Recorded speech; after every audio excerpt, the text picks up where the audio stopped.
Bismillahirrahmanirrahim. Alhamdulillahirabbil alamin. Wassalatu wassalamu ala sayyidina Muhammadin wa ala alihi wa sahbihi ajmain.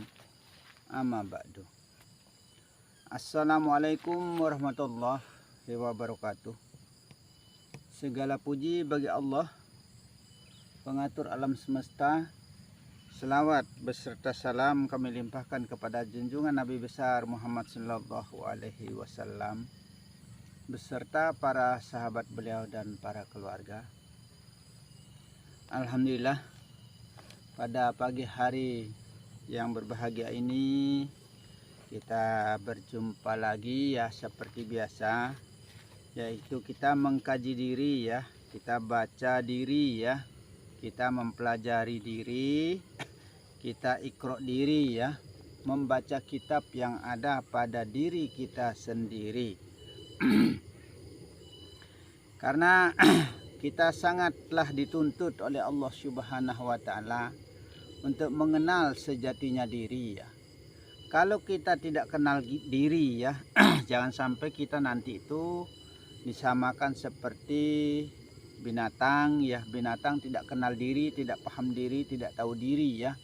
Nah itu makanya kita jangan sampai nanti di akhirat nanti kita disamakan dengan binatang dalam artinya. Makanya kita harus gerakkan segala tubuh kita ini merasa bareng beserta dengan Allah ya. Kita harus bernapas itu merasa bareng dengan Allah ya. Ingat suaranya napas seperti yang sudah saya lontarkan di konten-konten yang lalu ya. Setiap gerak kita, setiap kalam kita, setiap napas, setiap pandangan, setiap segala macam kehendak harus merasa beserta ya. Harus merasa beserta dengan Allah, harus merasa bareng dengan Allah. Karena kesempurnaan Allah itu ada pada diri insan yang paham kepada dirinya, yang mengenal kepada dirinya ya, yang marifat kepada dirinya. Makanya kita dituntut ya, yaitu man arafa nafsahu faqad arafa rabbahu, itu untuk kita mengenal sejatinya diri. Karena diri kita ini adalah diri nyatanya Allah. Sebenarnya Allah nyata, Allah serta pada diri ya. Allah itu nampak sebenarnya, tapi kita tidak pernah menampakkan Allah, tidak pernah menyatakan Allah ya. Tidak pernah kita mentajalikan Allah pada diri insan, kepada semua manusia ya, kepada seluruh alam ini ya. Allah tidak pernah menghijab dirinya, tapi kita sendiri yang menghijab, mendindingi diri kita dengan Allah Subhanahu wa taala, sehingga kita tidak pernah mampu dan bisa untuk mengenal kepada Allah Subhanahu wa taala ya. Allah itu menciptakan dirinya dari tidak terlihat sampai menjadi nyata. Itu caranya Allah menciptakan dirinya agar dikenal sebenarnya, karena inginnya dikenal, tapi kita tidak pernah ingin untuk mengenal kepada Allah Subhanahu wa taala ya, sehingga kita enggan untuk belajar kemakrifatan ya. Enggan untuk kita belajar mengenal ya. Arti makrifat itu kan mengenal artinya ya. Nah itulah yang harus kita perhatikan. Makanya kita harus benar-benar mengenal kepada diri kita sendiri maksudnya ya. Kita judulkan di sini ya, tunggal diri zahir dan batin ya. Allah namanya. Nah itu. Maka diri zahir dan batin itu sebenarnya satu ya, tunggal, esa ahad dengan sendirinya sebenarnya. Jangan cuma batin saja yang kita lihat ya. Kalau batin saja berarti Rahman Rahim itu belum bermanfaat ya, belum berfungsi jadinya. Jangan zahir saja yang kita pandang, yang kita lihat ya, yang kita perhatikan ya. Berarti rahimiyahnya Allah itu tidak terpakai. Akhirnya sia-sia ucapan bismillah kita. Seperti itu. Maka supaya Rahman dan Rahim, luar dan dalam, zahir dan batin, kita harus baca, kita harus perhatikan ya. Kita harus lihat, kita harus pelajari maksudnya ya. Nah, di mana tempat kumpulnya? Kumpulnya segala yang bernama-nama yang ada pada alam ini, alam yang di dalam diri maupun alam yang di luar diri kita. semua itu Allah namanya. Maka ada kata bismillah sebenarnya ya. Iman, Islam, tauhid, ma'rifat ya, supaya kita bisa mencapai iman ya, supaya kita bisa mencapai Islam, supaya kita bisa mencapai tauhid dan bisa mencapai ma'rifat. Marilah kita sama-sama mempelajari keilmuan ya, ilmu yang luas ya, ilmu yang dalam ya. Yaitu samudra pengenalan kepada Allah Subhanahu wa taala ya. Samudra ma'rifatullah. Nah, itu samudra yang luas, yang dalam, banyak isinya, samudra pengenalan. Samudra pendekatan ya kepada Allah Subhanahu wa taala. Maka marilah kita sama-sama mendekat merapat kepada Allah Subhanahu wa taala sedekat-dekatnya, seperti mata hitam dan mata putih kita. Seperti itu. Maka kita harus benar-benar merapat kepada Allah ya, supaya benar-benar rapat. Nah, seperti itu. Seperti contoh ya. Seperti contoh istri kita ya. Istri kita itu pada awalnya jauh ya, dalam artinya anggap saja orang Sulawesi menikah dengan orang Lombok atau orang Jawa contohnya ya. Kita tidak saling kenal mengenal. Kita tidak saling tahu menau ya. Tahu-taunya kita kok bisa berjodoh, kita bertemu dalam artinya ya. Nah, padahal anaknya orang ya. Tapi kalau kita sudah menikah, kemanapun kita bawa, dia akan ikut, dia akan serta ya. Kalau sudah bersuami istri maksudnya ya. Nah, seperti itu juga yang ada di dalam diri kita ini ya. Karena asalnya masing-masing ya, ada yang asalnya dari hidup dan ada yang asalnya dari mati. Nah, yang berasal dari hidup dia akan kembali ke hidup. Yang berasal dari mati ia akan kembali ke mati. Ya, seperti badan ini ya. Seperti badan ini berasal dari barang mati. Kenapa dikatakan berasal dari barang mati ya? Karena kita makan nasi, makan daging, makan hasil dari bumi ini maksudnya ya. Itu bumi ini kan dalam arti dia memiliki roh, tapi tidak memiliki nyawa, dia mati. Nah, saripati daripada makanan itu yang jelasnya mati ya. Nah, menjadi sperma. Sperma bercampur ya. Nah, disebut titis menitis, jadi menjadi ya. Dititiskan melalui Hawa ya. Melalui Hawa, Adam dan Hawa ya. Kemaluan laki dan perempuan menitis menjadi satu, maka lahirlah bayi atau si balaksa malakata, cabang bayi itu ya. Nah, itu asalnya dari barang mati dalam arti katanya ya, maka ia akan mati untuk selama-lamanya. Tapi kita harus satukan, kita harus gabungkan ya. Tunggalkan, ahadkan, esakan menjadi satu ya. Kalau setelah dia menjadi satu, ia akan menyatu untuk selama-lamanya.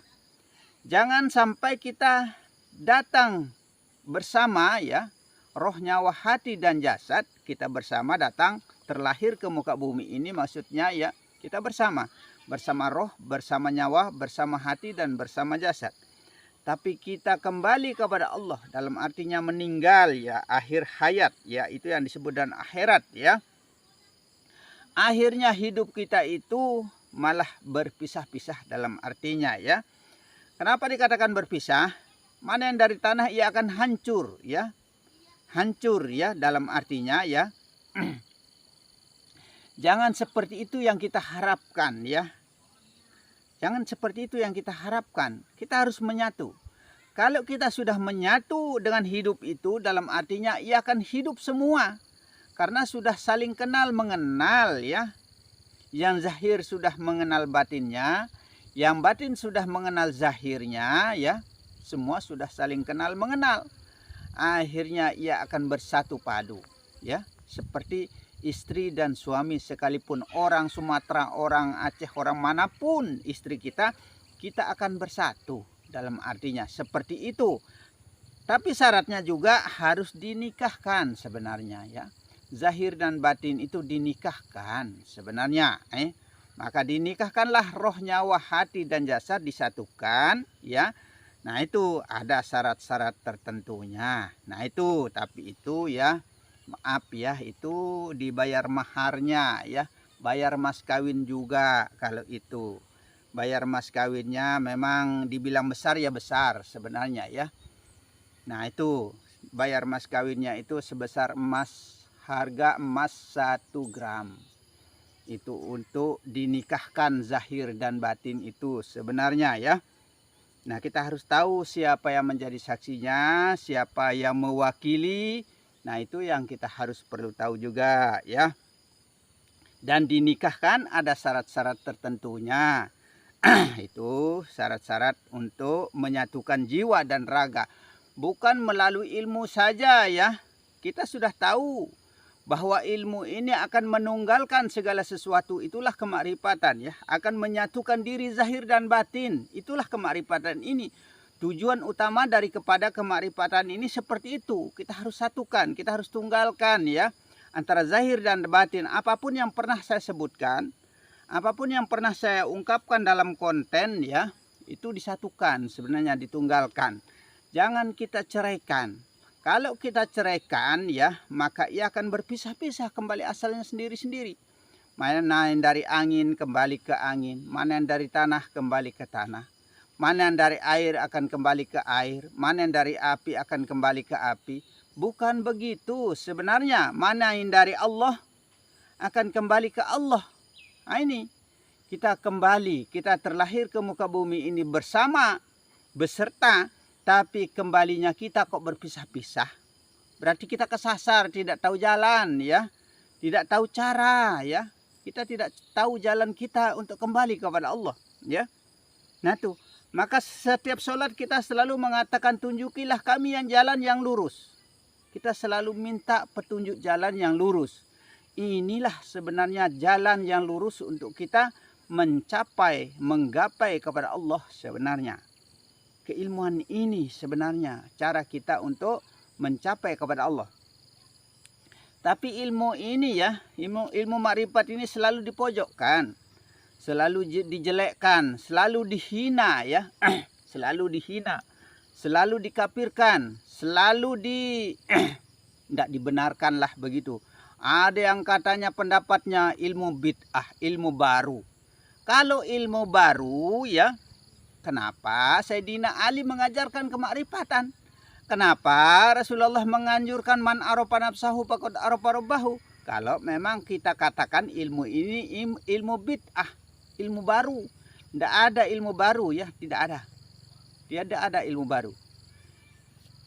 Kalau memang kita mengambil ukuran seperti itu ya, kenapa kita nggak ikuti Adam saja caranya? Bagaimana caranya diajarkan oleh Nabi Adam?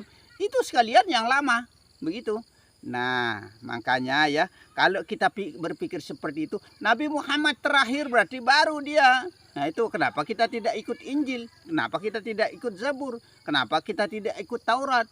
Kenapa kita tidak ikut Ibrahim, suhuf yang lalu? Dalam artinya kalau memang kita menghitung seperti itu, Muhammad itu loh ajaran baru, dalam artinya berarti kita sendiri yang baru.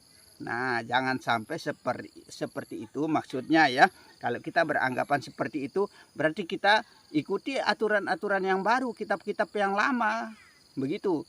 Makanya kita jangan selalu merasa diri kita paling benar, jangan kita selalu merasa diri kita paling tahu, jangan kita selalu merasa diri kita paling paham, paling segala-galanya. Jangan seperti itu cara kita beranggapan ya. Kita harus merasa rendah diri sebenarnya ya. Kita harus merasa buta tuli dan bisu ya. Gila gendang, tidak tahu apa-apa. Begitu rasa hati kita ya, rasa rendah dirinya kita ya. Sampai kita sampai kita mensujudkan diri serendah-rendahnya sampai mencium tanah di dalam sembah itu. Itu cara kita merendahkan diri. Tapi kita ini tidak pernah mau merendah diri ya. Tidak pernah kita mau merasa mengalah, dalam artinya kita merasa gagah terus ya. Kita merasa paling tahu, paling paham, paling pintar, paling segala-galanya. Itu rasanya kita. Tidak lain itu semua adalah kesombongan diri ya. Kita itu merasa gagah ya. Padahal kesombongan itu ya, paling dimurka oleh Allah, paling dibenci oleh Allah, ya. Kesombongan itu paling dibenci oleh Allah. Maka itulah musuh-musuhnya Allah, ya. Maka hukumnya barang siapa yang masih membawa sifat sombong, angkuh, riya dan takabur, ya, maka dia itu akan dihapuskan amalannya, ibadahnya, puasanya, zakatnya, apapun yang ia akan lakukan akan dihapuskan, ya. Ibarat debu ditiup angin, satu kali pus langsung hilang. Tidak bermanfaat amalnya itu, amal ibadahnya itu. Nah, itu. Sekalipun 70 tahun kita pernah ibadah, hilang sama sekali. Apalagi semacam kita ini, ibadah kita masih Senin Kemis dalam artinya, ya. Nah itu. Makanya ya, jangan kita merasa gagah, merasa sombong, merasa paling alim, merasa paling taat, merasa paling pintar, merasa paling paham, paling segala-galanya.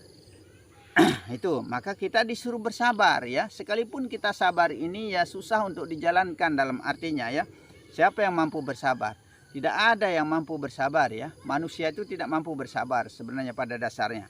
Kenapa saya katakan demikian? Kalau sabar di ucapan mulut bisa, ya.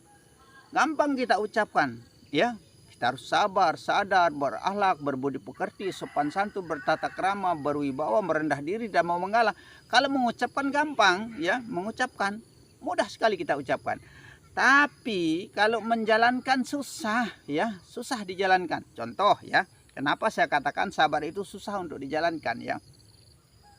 Contoh sekarang, kita dipukul orang, melawan tidak, marah tidak, jengkel tidak, ya. Nah itu, jengkel kita, marah kita, emosi kita, nah itu berarti sabar kita tidak ada. Nah itu, contoh lagi, ya. Seandainya kita tidak dapat makan, istri anak kita kelaparan, bisa sabar tidak kita? Bisa-bisa kita mencuri, bisa-bisa kita merampok, yang penting dapat makan, yang penting tidak kekurangan. Nah, di mana kesabarannya manusia? Tidak mampu manusia itu bersabar. Sebenarnya pada dasarnya, ya, tidak bisa sabar manusia itu. Nah, itu. Tapi kita harus latih diri untuk bersabar, ya. Nah, kalau kita tidak belajar, tidak melatih diri dalam artinya untuk bersabar, sekalipun tidak ada kemampuan kita untuk bersabar, ya. Selalu saya katakan sabar, ya.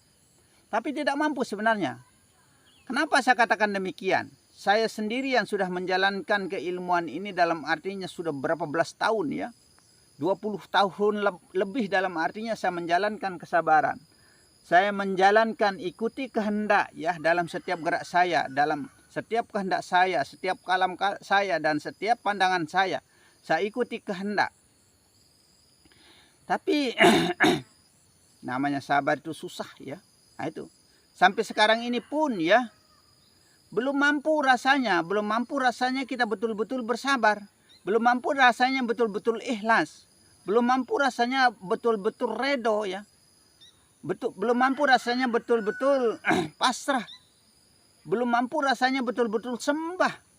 Tiada lain hanyalah Allah saja. Belum mampu rasanya. Nah itu. Makanya saya katakan, ya, saya menjalankan keilmuan ini, ya, mengikuti kehendak kehendak, ya. Nah itu, segala macam kehendak saya ini, saya coba jalankan, ya, sudah 20-an tahun sekian, ya. Ternyata belum mampu juga. Apalagi yang lain.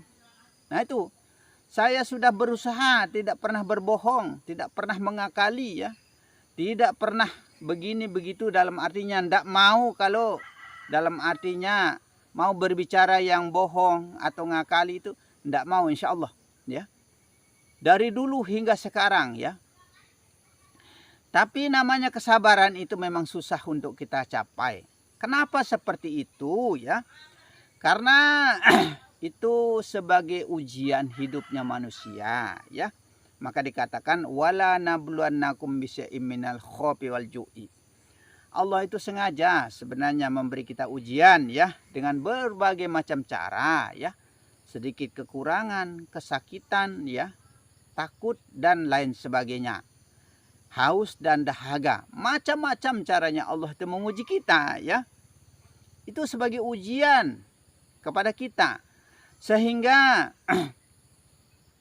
Sampai di mana batas kesabaran kita ya? Nah, itu. Kita ditipu orang, dirampok orang kadang-kadang, dicuri orang barang kita, diakali orang, ditipu orang, macam-macam sudah. Itu caranya Allah menguji kepada kita. Sampai mana batas kesabaran kita. Nah, kita mampu atau tidak, kita harus menjalankan kesabaran itu. Dan bisa atau tidak kita mengembalikan semua itu. Tidak lain, semua itu adalah atas kehendak Allah ya. Memang itu sudah perjalanan hidupnya manusia. Semenjak kita lahir, maka fitrahnya manusia itu selalu benar, sebenarnya selalu baik ya. Maka manusia itu selalu berkeinginan untuk baik ya. Tapi kadang-kadang kita tidak jalankan kebaikan itu. Nah itu. Makanya kita ini ya, semakin kita merasa diri dekat kepada Allah ya, semakin kita itu diberi ujian. Tapi dibalik itu, kalau memang kita itu mampu jalankan kesabaran itu, sebenarnya kita akan naik kelas sebenarnya. Kita dinaikkan kelas kita, ya, tingkatan kita, derajat kita sebagai khalifah sebenarnya, sebagai kekasihnya Allah yang dekat kepada Allah sama seperti Rasulullah Shallallahu Alaihi Wasallam. Nah itu, tapi kita tidak pernah bersabar ya. Kurang uang marah. Kalau dicuri barang kita jengkel, emosi ya. Nah itu. Kalau kita dibenci orang, kita jengkel. Kalau kita dimarah orang, malah balas marah. Kalau kita dipukul orang, malah kita pukul juga dengan pukulan. Nah seperti itu. Seandainya kita ditempeleng, balas dengan pukulan. Nah itu. Dia memukul kita dengan telapak tangan yang terbuka. Kalau kita pukul dia dengan telapak tangan yang digenggam, lebih keras lagi. Nah itulah hukum-hukum di dalam syariat ya. Di dalam kemakrifatan itu sebenarnya bukan seperti itu. Tapi ya terkadang ya kita sudah sabar malah dimacem-macemin sama orang, malah disepelekan. Kita dalam artinya kita baik, kadang-kadang orang nggak baiki kita. Nah ini yang harus kita pahami. Maka saya berharap seandainya kita betul-betul sama-sama menjalankan kemakrifatan ini ya, saya rasa aman, tentram, baik kayaknya. Nggak ada pertengkaran, nggak ada percecokan, nggak ada perdebatan, nggak ada permasalahan. Ayam, tentram, damai rasanya mungkin kita hidup di dunia ini ya. Nah seperti itu sebenarnya. Harapan saya seperti itu. Dalam artinya, makanya marilah kita sama-sama menjalankan kemakrifatan kepada Allah Subhanahu wa taala. Itu maksudnya ya. Supaya kita mencapai iman, Islam, tauhid dan makrifat ya.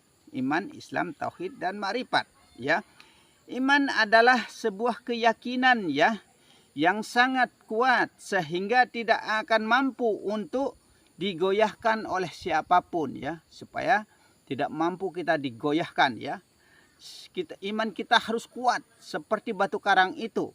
Sekalipun tantangannya dalam artinya ya. Tantangannya sekarang kita contoh mau dibayar.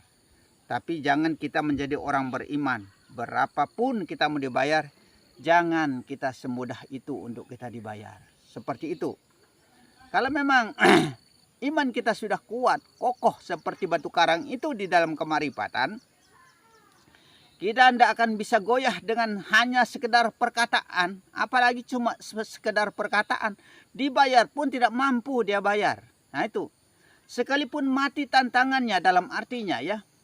Seandainya orang mengatakan begini contoh ya. Sekarang contoh saja saya ini mengajarkan kemakrifatan. Pengenalan kepada Allah. Sekarang seandainya ada orang mengatakan saya mau dibayar. Tapi jangan kau makrifat lagi kepada Allah. Saya rasa tidak mampu ya.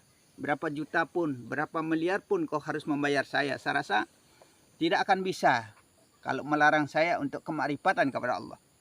Itulah saking kokohnya iman dalam artinya ya. Karena iman itu bukan sebatas ucapan ya. Nah itu. Bukan sebatas ucapan. Bukan hanya lidah dalam artinya. Bukan iman hanya sekedar di lidah. Kalau iman hanya sekedar di lidah, mudah sekali kita dibayar dengan supermi ya. Supermi 1 karton. Beras 1 sak. mudah sekali kita akan berpindah dalam artinya ya. Nah itu, maka iman itu bukan hanya ucapan lisan, bukan hanya ucapan lidah maksudnya ya. Contoh lagi ya, seandainya ada orang yang mengatakan bahwa orang mau membunuh saya, ibarat contoh ini ya, orang mau membunuh saya. Kalau kamu tidak menjalankan makrifat ini, aman, saya beri hidup. Tapi kalau kamu kemakrifatan, tetap dalam kemakrifatan ini orang mau membunuh saya ya, lebih baik saya milih terbunuh daripada saya harus goyah iman saya. Nah itu. Kalau mau bunuh saya silakan bunuh ya. Silakan bunuh. Nah itulah. Saya bukan menantang untuk dibunuh. Saya sudah bosan hidup di dunia ini ya. Percuma juga tidak ada artinya saya hidup. Nah itu. Kalau saya tidak berpikir bahwa hidup ini adalah hidupnya Allah pada diri saya ya.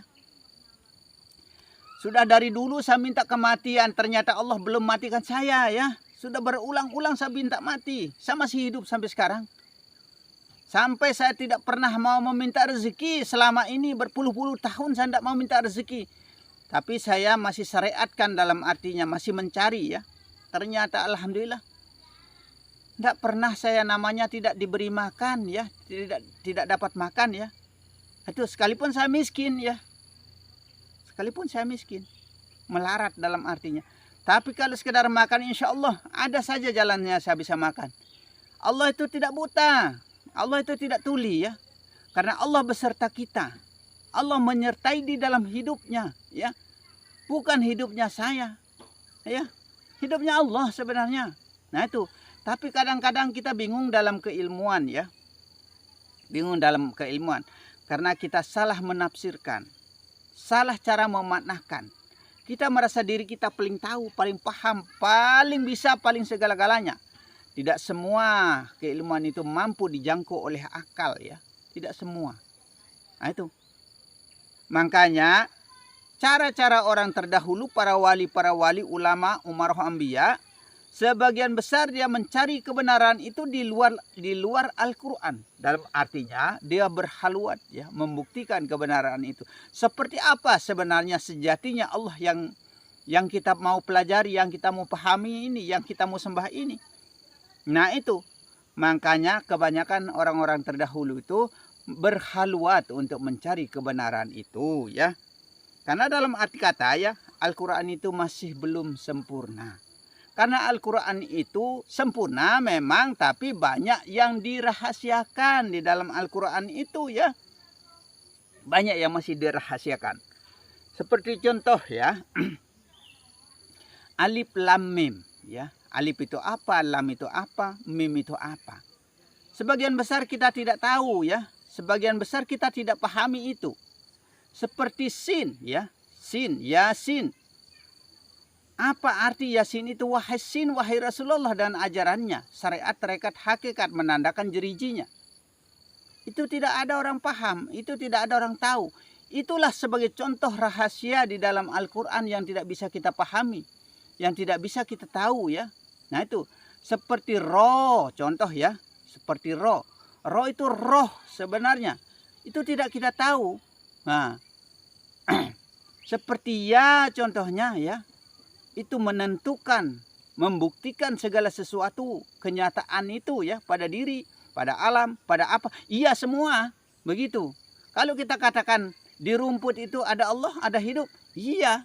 Kalau kita katakan di pohon ada Allah, ada hidup, iya. Kalau kita katakan dimanapun, iya. Maka pandanglah Tuhanmu pada alam semesta, pada diri, pada segala-galanya. Kemanapun arah engkau memandang ya, bawah, kiri, kanan, ya, utara, selatan, bawah, atas maksudnya. Di situ ada Allah, di situ ada hidup, di situ ada wujud, di situ ada rasa, ya. Di situ ada hawa, di situ ada udara. Semua ada di sana ya. Nah, itu yang menandakan kenyataan nyata, tajali nampaknya hidup ya. Bahwa hidup itu adalah hidupnya Allah, bukan hidupnya kita sebenarnya. Tapi kita yang merasa hidup, kita yang merasa berwujud. Kita yang merasa berupa ya. Kita yang merasa bernapas. Kita yang merasa mampu dan bisa bergerak. Kita yang merasa mampu dan bisa berkalam. Kita yang mampu merasa melihat, mendengar dan lain sebagainya. Padahal tidak ada kemampuannya manusia. Tidak ada kebisaannya manusia. Maka disebutlah haula wala. Tidak ada daya ya. Tidak ada kemampuan ya.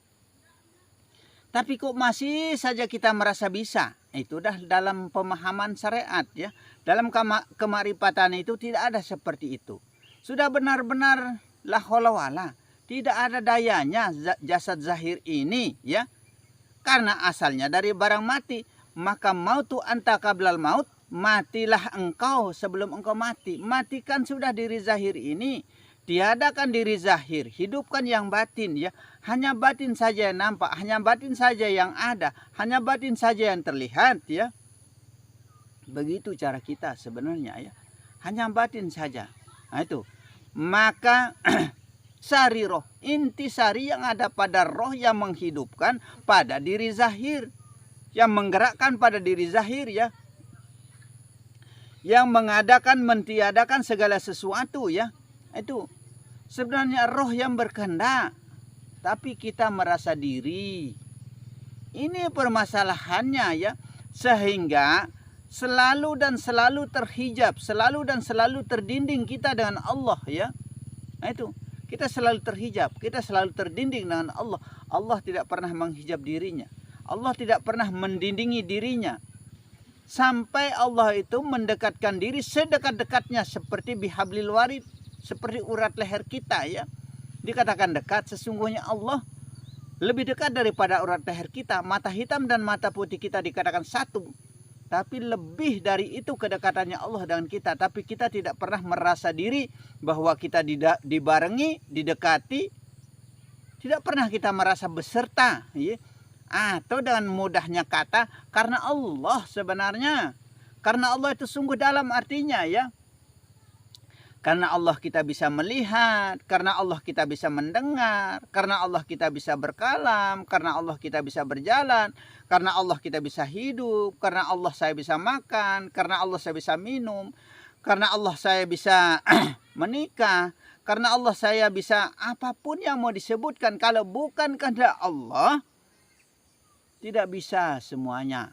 Maka dikatakan jodoh, ajal, rezeki itu sudah ada yang atur. Tapi tidak kita pernah pahami kata itu ya. Allah saja yang mengatur atas segala-galanya. Karena dialah yang maha hidup. Yang maha esa. Maha tunggal. Maha bijaksana. Maha tahu. Maha paham ya. Maha segala-galanya Allah itu ya.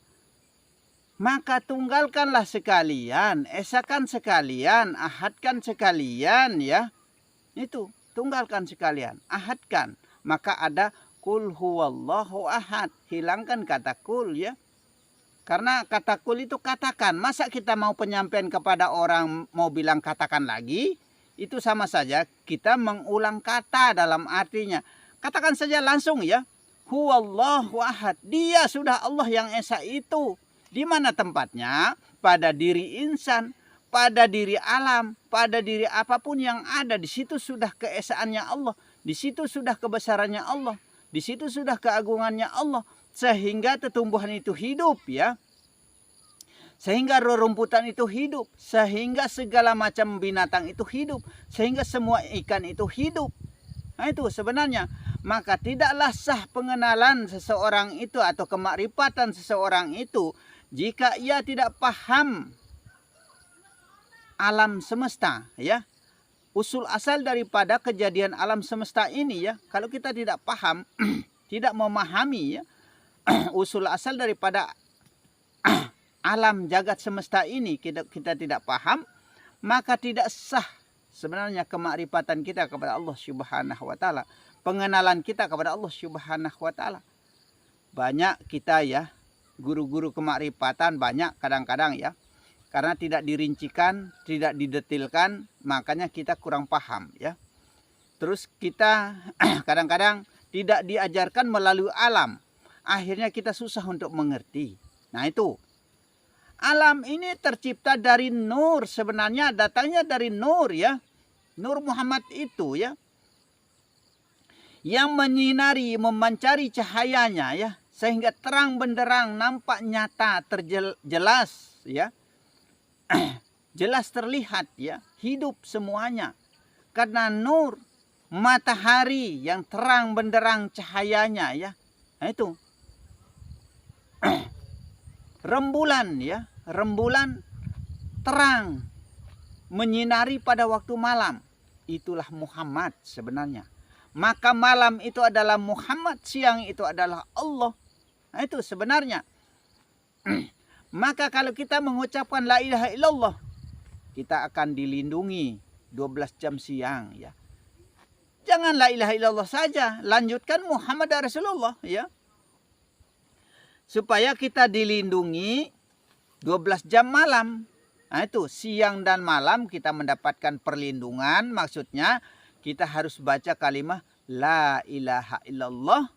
Karena kalimat la ilaha illallah ini mentauhidkan segala sesuatu, menunggalkan segala sesuatu ya. Maka dikatakan la, lam itu ya, lam itu berbunyi la. La itu dalam artinya mentiadakan segala sesuatu apa yang ada pada alam semesta. Sudah tidak ada, sudah seisinya semua ya, tidak ada. Tiadakan semua, sudah begitu. Tiada semua. Termasuk diri zahir ini, diri kita ini ya. Tidak ada sudah, alam ini sudah tiadakan ya. Syariat tarekat hakikat marifat itu tidak adakan ya. Nah itu. Hukum dalam syariat wajib, sunat, haram, makruh, mubah, sah dan batal itu tiadakan. Itu lam ya. Lam mentiadakan itu segala sesuatu. Berarti kalau sudah dikatakan segala sesuatu semuanya tanpa kecuali berarti sudah tidak ada sudah. Lenyapkan sudah, pandakkan sudah, bakokkan sudah. Berkekalan dengan Allah, begitu maksudnya ya. Tiadakan semua ya. Kecuali illallah, hanya Allah saja yang ada. Begitu. Hanya Allah saja yang ada. Itu namanya tauhid, menunggalkan segala sesuatu itu, kumpulkan menjadi satu nama. Allah namanya, Allah nama esanya, Allah nama kuasanya, Allah nama ahadnya, nama tunggalnya. Maka laisa dengan sendirinya Allah itu ya. Tidak boleh ditunjuk. Kalau ditunjuk, pohon ini namanya, binatang ini namanya, sapi namanya. Nah itu rumput namanya. Ikan namanya, berbagai macam ikan, berbagai macam rumput, berbagai macam tumbuh-tumbuhan. Banyak manusia kalau ditunjuk satu persatu. Sedangkan dalam diri manusia yang tunggal, yang esa ini saja ya, itu sebenarnya tidak ada manusia itu. Saya mengatakan manusia itu tidak ada. Contoh ya, pernah saya contohkan juga di konten-konten yang lalu ya. Manusia itu tidak ada sebenarnya. Kalau ditunjuk di kepala namanya. Kalau ditunjuk di dada namanya. Tunjuk di hati namanya. Tunjuk di jasad namanya. Tunjuk di tangan namanya. Nah itu ya. Dimanapun kita menunjuk. Tunjuk di nyawa namanya. Tunjuk di roh namanya. Nah itu. Tunjuk di pikiran namanya. Tunjuk di akal namanya. Tunjuk di sperma namanya. Tunjuk di opa namanya. Tunjuk di daging namanya. Ya, tunjuk di tulang namanya. Mana manusia itu sebenarnya? Tidak ada. Itu. Manusia itu tidak ada sebenarnya. Begitu pula Allah ya. Begitu pula Allah.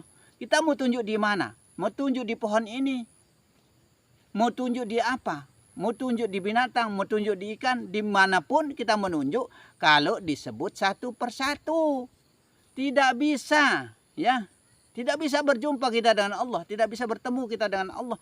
Kumpulkan semua itu menjadi satu. Tunggalkan semua itu, satukan, ahadkan, esakan. Itu pada Allah. Nah itu Allah namanya, maka bismillah dengan nama Allah. Nah itu ketemu dia. Sebelum kita mampu dan bisa mentauhidkan segala sesuatu apa yang ada pada diri kita ya, tidak ketemu manusia. Sebelum kita mampu dan bisa mentauhidkan segala sesuatu apa yang ada pada alam ini, tidak ketemu juga Allah. Seperti itu. Maka kenalah dirimu pada dirimu sendiri. Nah itu. ya. Lebih mudah kita mengenal Allah daripada kita mengenali diri kita sendiri, ya. Karena pada dasarnya apabila kita sudah kenal kepada diri kita sendiri, maka kita sudah kenal kepada Tuhan kita, pada pencipta kita. Maka pelajari diri, ikro diri, baca diri, kenal diri, ya. Nah itu, kita harus pelajari diri. Kita harus kenal pada diri, ya. Nah itu, maka mengikro diri, ya. Kita baca kitab yang ada pada diri kita. Nah itu, jangan hanya kitab zahir saja, kitab nyata saja yang kita baca, ya. Al-Quran itu dalam arti katanya, karena kita selalu mengatakan bahwa Al-Quran itu kalamullah, ya, kalamnya Allah. Padahal kalau disimpan Al-Quran itu tidak pernah saya dengar. Banyak Al-Quran kitab yang saya simpan di rumah itu kok enggak pernah saya dengar dia berkalam-kalam. Ini fakta, ya, nyata, ya. Maka kalau ditulis tulisan namanya, kalau dibaca bacaan namanya, aksara namanya, ya, baru mampu dan bisa berkalam. Kalau kita lihat dia, kalau kita baca dia, kalau kita bunyikan dia, itu baru dia mampu dan bisa berkalam. Coba renungkan baik-baik, yang mana sebenarnya kalamnya Allah, ya? Yang mana sebenarnya kalamnya Allah? Al-Quran itu atau lisan yang suara yang keluar dari lidah ini yang kalamnya Allah, ya? Yang mana sebenarnya? Bukan Al-Quran itu sebenarnya kalamnya Allah, ya. Kalamnya Allah itu adalah suara yang keluar melalui lisan ini yang diatur oleh cahaya malaikat Jibril, ya, yang disebut dengan Rohul Kudus nama cahayanya, ya, yang menyinari pada roh sehingga menghidupkan diri, sehingga mampu dan bisa mengeluarkan kalam, mengeluarkan pandangan, ya. Itu sebenarnya. Maka disebut wahyu, Jibril membawa wahyu, ya, sehingga mengatur akal bicara. Itu mengatur pada otak kecilnya manusia, ya. Di situ tempatnya maksudnya. Nah itu. Maka kalam Allah itu bukan Al-Quran sebenarnya, itu kitab zahir namanya, ya. Kitab yang nyata maksudnya, ya. Bukan kita meremehkan Al-Quran, bukan. Itu kitab yang zahir, kitab yang nyata. Sekarang ada kitab yang tidak nyata, kitab batin, ya. Kitab batin inilah yang kita mengikro sekarang ini. Kita ikro pada diri kita. Kita baca pada diri kita. Kita lihat saluran urat kita. Kita lihat hidup kita. Kita baca diri, ya. Kita paham diri, kita pelajari diri, kita ikro diri, ya. Kita mengikro pada diri. Maka ikro ya Muhammad, baca diri ya Muhammad. Itu kitab yang sejati, ya. Kitab yang mampu dan bisa berkalam dengan sendirinya. Kitab yang bisa berjalan itu pada diri sendiri. Itulah kitab yang batin, ya. Kalau yang kitab Al-Quran itu kitab zahir namanya. Kitab nyata, ya. Nah itu sebenarnya harus kita mampu dan bisa membedakan antara zahir dan batin. Maksudnya itulah pentingnya kita mempelajari kemakrifatan, ya. Seperti itu sebenarnya. Tapi antara zahir dan batin tidak pernah bisa terpisahkan. Nah itu contoh kalau enggak ada Al-Quran untuk kita pelajari, ya. Untuk dasar pemahaman kita. Bagaimana kira-kira? Enggak bisa, saya juga begitu. Dari dulu.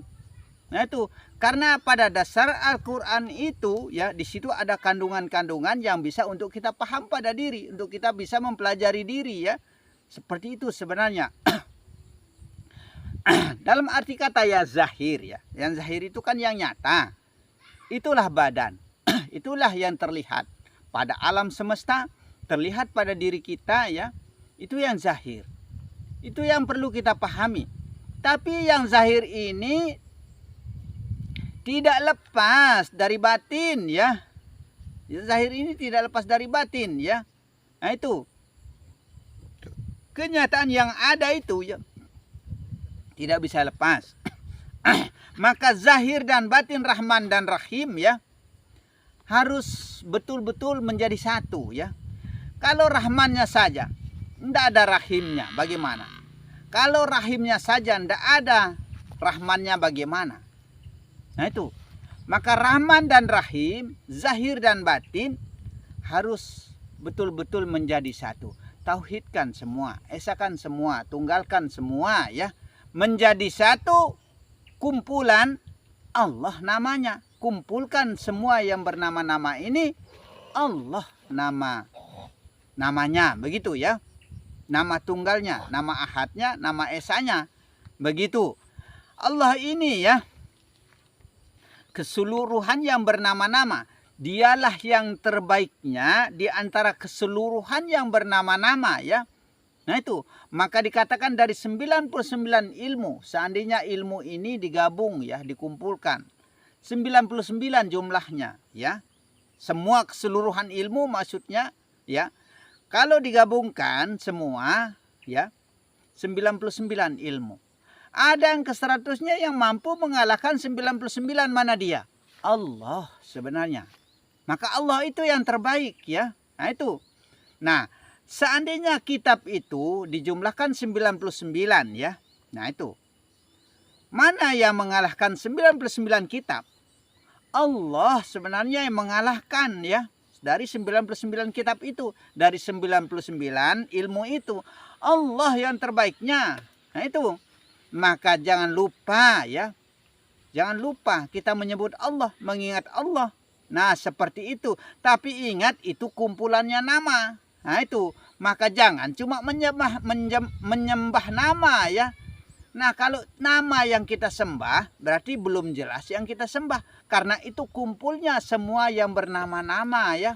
Belum jelas yang kita sembah. Pantas Sayyidina Ali mengatakan, aku tidak akan menyembah Tuhanku jika aku tiada mengenal dia. Jika aku tiada melihat dia, kata Sayyidina Ali. Ya, nah itu. Maka Allah itu sebenarnya terlihat. Nampak jelas di hadapan kita. Nampak jelas di pelupuk mata kita. Sebenarnya Allah itu ya. Maka saya katakan, kemanapun arah engkau memandang. Bawah atas sampai di langit sana juga Allah. Di bumi juga Allah. Nah itu. Dimanapun Allah. Nah itu. Karena dia yang punya nama. Karena sudah tauhidnya nama. Tunggalnya nama. Menjadi satu nama. Allah namanya semua. Tanpa kecuali. Seperti itu sebenarnya ya. Makanya kita harus betul-betul pahami. Apa yang kita kerjakan. Pahamlah ilmu. Pahamlah segala-galanya ya. Tauhidkan semua. Tunggalkan semua. Ahadkan semua, esakan semua ya. Panakkan yang zahir ya. Nampakkan yang batin ya, nyatakan yang batin. Zahir dan batin nampak jelas di manusia, nampak jelas di seluruh alam ya. Zahir dan batin itu. Kalau zahir tidak disertai dengan batin, tidak hidup dia ya. Begitu pula sebaliknya ya. Kalau tidak ada zahirnya, tidak kelihatan di muka bumi ini. Nah itu yang perlu kita betul-betul pahami ya. Nah itu makanya kita ini harus betul-betul mengenal sejatinya diri. Maka diri itu adalah dirinya Allah sebenarnya. Itu. Maka jangan kita sakiti dia ya, sesama manusia maksudnya ya. Jangan kita sakiti, jangan kita membenci, jangan kita pokoknya jangan berbuat yang salah, sudah begitu saja sudah. Maka jalankanlah apa yang telah diperintahkan dan jauhi apa yang merupakan larangannya. Sering kita dengar di khotbah Jumat pasti diutamakan kata itu. Tapi kita kok nggak pernah paham-paham, nggak pernah mudang-mudang dengan kata itu ya. Begitu pula saya sering khotbah Jumat ya. Selalu saya katakan kalimat itu, jalankanlah apa yang diperintahkan. Bahkan kita harus jauhkan apa yang merupakan larangan-larangannya. Banyak sekali sebenarnya larangan-larangan Allah ya. Kita harus berbuat baik kepada sesama manusia. Maka Rasulullah mengatakan, nah ada seorang sahabat bertanya ya. Dia mengatakan apa? Ya Rasulullah, sebenarnya kita bisa tahu atau tidak ciri orang yang akan masuk surga itu? Ini kata sahabat ya. Nah itu. Lalu Rasulullah menjawab ya. Kita bisa paham, bisa tahu ciri orang yang akan masuk surga. Kita bisa memastikan dari dunia ini, dari sekarang ini, bahwa orang yang akan masuk surga itu kata Rasulullah. Mana buktinya ya? Pertama ya, sebaik-baik manusia apabila manusia itu selalu berbuat baik kepada sesama manusia. Nah, jika demikian, berarti jangan kita sakiti manusia. Jangan kita saling menjelekkan, saling memojokkan, saling membenci, saling memaki, saling mencuri, saling mendendam, sampai membunuh. Apakah itu namanya perbuatan baik? Coba renungkan baik-baik ya. Bukan perbuatan baik namanya. Mana yang dikatakan perbuatan baik? Kita harus saling tolong menolong, bahu membahu, rangkul merangkul ya. Itu namanya perbuatan baik. Nah, tapi kita tidak pernah saling tolong menolong, bahkan kita nafsi-nafsi kehidupan kita.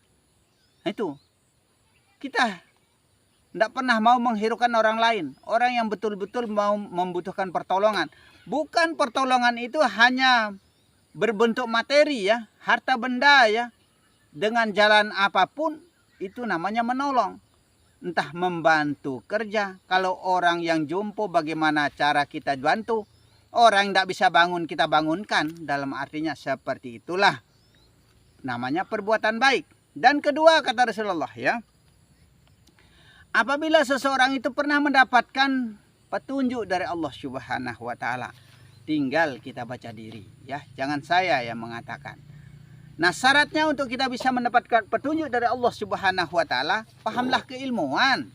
Nah, itu paham ilmu ya, paham alam semesta ini. Maka kita harus mengenal, itulah ma'rifat, mengenal diri, mengenal Allah, mengenal alam, mengenal malaikat, mengenal para nabi, mengenal segala sesuatu. Semua itu tauhidkan, tunggalkan, ahadkan, esakan, menjadi satu Allah. Kumpulnya begitu. Maka panakkan, lenyapkan, sirnakan yang zahir ya. Hilangkan yang zahir ya. Buang dia yang zahir ini, dalam arti katanya begini ya. Kalau takut kakimu terantuk sebuah batu, buang kakimu. Itu. Kalau takut matamu buta tercolok benda, ya, buang matamu. Kalau takut tanganmu terluka kena parang, ya, buang tanganmu. Nah, itu. Kalau takut telingamu budak tidak mendengar, buang telingamu. Bagaimana caranya? Kalau takut badanmu sakit, kena malaria, umpama contoh ya, buang badanmu. Semua kita buang. Apa arti kata buang itu ya? Kita disuruh lenyapkan semua, tenggelamkan semua, panakkan semua, ya, tenggelamkan kepada Allah, lenyapkan sekalian kepada Allah. Nah, bako jadinya, kekal jadinya. Maka berkekalanlah hidup itu dengan hidupnya sendiri. Hidupnya siapa? Allah nama tunggalnya. Pada diri insan yang mengenal, yang pahamnya itu adalah pahamnya Allah saja yang dia kenal, Allah saja yang dia tahu, Allah saja yang ada.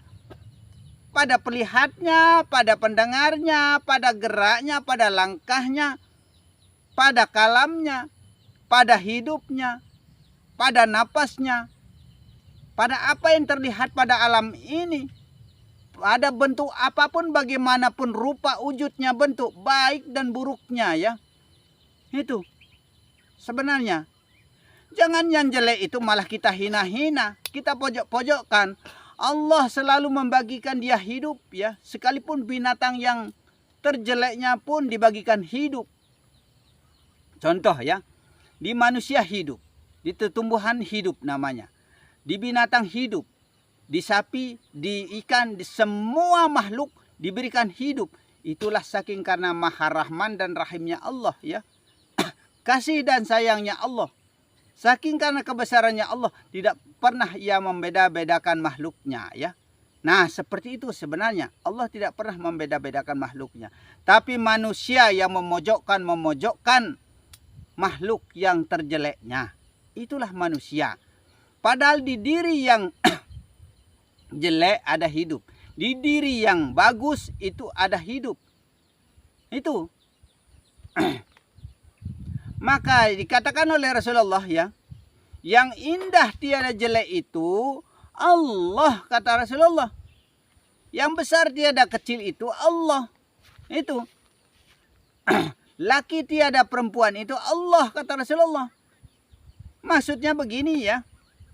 Bukan bencong, maksudnya bukan Allah itu bencong, bukan begitu ya. Laki tiada perempuan itu Allah, bukan begitu maksudnya, bukan bencong Allah itu ya. Itu. Sebenarnya begini maksudnya ya. Yang indah tiada jelek itu Allah ya. Ini kata Rasulullah ya. Di dalam diri yang indah itu, disitulah tempatnya hidup. Disitulah tempatnya rasa. Disitulah tempatnya Rasul menjadi rahasianya ya. Itu. Di dalam diri yang jelek itu, di situ juga. Di dalam diri yang indah itu, di situ juga tempatnya. Maka jangan saling menghina ya. Jangan saling membenci, jangan saling memaki, jangan saling memojokkan, jangan saling menjelekkan. Sekalipun binatang yang terhina, terjeleknya, sampai binatang yang diharamkan contohnya ya. Allah tidak pernah menciptakan barangnya haram. Tapi manusia yang mengharamkan. Kenapa diharamkan? Karena itu batas-batas supaya jangan kita berbuat semau kita. Itu saja. Allah tidak pernah membuatkan kejelekan sebenarnya. Tapi kenapa diadakan? Kalau enggak begitu brutal manusia di dunia ini. Nah itu. Nah itu makanya ya. Bagi kemarifatan kepada Allah itu. Sebenarnya tidak ada yang haram bagi Allah. Nah itu sebenarnya. Tidak ada yang halal bagi Allah. Halal dan haram di situ tempatnya kenyataan Allah. Di dalam diri yang haram, di dalam diri yang halal. Di situ Allah sebenarnya. Itu dimanapun, kemanapun arah engkau memandang, timur, barat, utara, selatan, ya, maka selalu kita tunjukkan Allah di langit. Nah seperti itu sebenarnya ya. Nah itu di langit juga Allah, di bumi juga Allah. Apa arti langit? Allah juga. Apa arti bumi? Allah juga. Nah semua yang bernama-nama menjadi tunggal nama. Allah namanya segala-galanya. Disitulah tempatnya hidup. Disitulah tempatnya rasa. Disitulah tempatnya wujud. Disitulah tempatnya segala macam. Di situ tempatnya napas. Di situ tempatnya roh. Di situ tempatnya nyawa. Di situ ada tempatnya batin. Dan di situ tempatnya zahir. Zahir dan batin. Semua itu adalah Allah sebenarnya. Jangan kita beda-bedakan ya. Maka berbuatlah baik kepada sesama manusia. Begitu intinya ya. Jangan kita saling memojokkan, saling membenci, saling memaki, saling mencuri, saling menghina, merampok, membunuh, dan lain sebagainya. Itu tidak dibenarkan dalam artinya. Dan ketiga kata Rasulullah ya. Kita lanjutkan yang tadi ya. Apabila seseorang itu sudah tidak banyak dibicarakan orang. Ini kata Rasulullah, ciri-ciri orang yang akan masuk surga itu. Apabila seseorang itu sudah tidak banyak dibicarakan orang. Perhatikan kata sudah tidak banyak ya. Kata tidak banyak itu sekalipun kita baik berarti masih ada saja tempat kita dijelek-jelekkan. Itu. Makanya ya kata tidak banyak dibicarakan orang. Supaya kita tidak banyak dibicarakan orang, bagaimana caranya? Jalankanlah kebaikan. Jangan jalankan keburukan. Nah itu kejahatan dalam artinya. Coba contoh kalau kita jalankan kejahatan ya. Kalau kita membunuh contoh ya. Ini anaknya bapak si ini yang tukang membunuh itu. Seperti itu jadinya. Sampai anak cucu kita masih terhitung pembunuh ya. Kita mengutang ya. Mengutang hidup karena kita membunuh ya, kita menghilangkan hidup dalam artinya mungkin kita tidak akan membalas, tidak terbalas kepada kita, tapi anak kita akan terbalas di sana.